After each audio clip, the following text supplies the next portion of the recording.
கும்பராசிக்காரர்கள் கடன் வந்து சீக்கிரம் அடைத்து விடுவார்கள். கடன் வாங்கவே மாட்டாங்க, கடன் சீக்கிரம் அடைச்சிடுவாங்க.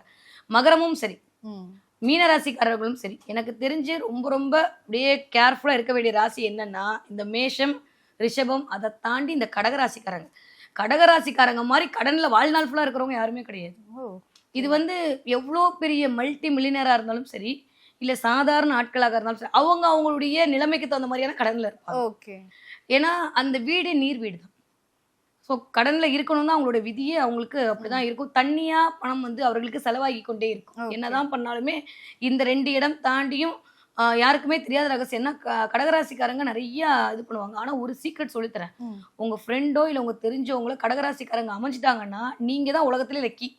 கடகராசிக்காரங்கிட்ட இருந்து கையில காசு வாங்குனீங்கன்னா அவங்க தான் வந்து ஏடிஎம். நான் சொல்லிட்டே இருப்பேன்.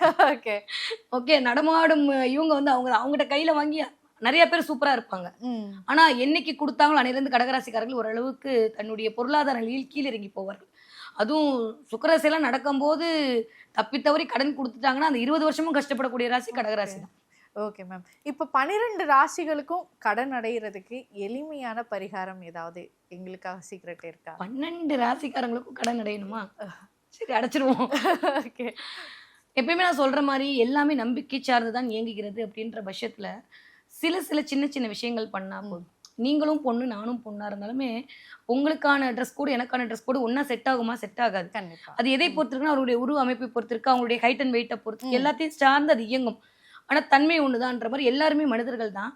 சில சில ராசிக்காரர்களுக்கு இந்த விஷயத்தின் மூலமா பண்ணும்போது அவர்களுக்கு அது சக்சஸ் ஆகும். ஓகே அவ்வளவுதான். இந்த சூட்சமம் தான். நான் எப்பயுமே சொல்லுவேன், எவ்வளோ பெரிய கடவுக்கும் சின்ன சாவிதாங்க. எவ்வளோ பெரிய பிரச்சனைக்கும் சின்ன சொல்யூஷன் மோர் தென் எனஃப். அந்த சின்ன சொல்யூஷன் கரெக்டா எடுத்துட்டோம்னா லைஃப்ல ஜெயிச்சிடுவோம். அப்ப அந்த சின்ன சொல்யூஷன்ன்றது நம்மளுக்கு எதுவாக வேணாம் இருக்கலாம். அப்ப எனக்கு தெரிஞ்சு எதா இருந்தாலும் சரணாகத பிரீத்தாத்தன் அவள்கிட்ட போய் உழுகிறது மட்டும்தான் வந்து ஒரே கதியை தவிர வேற எதுவுமே கிடையாது.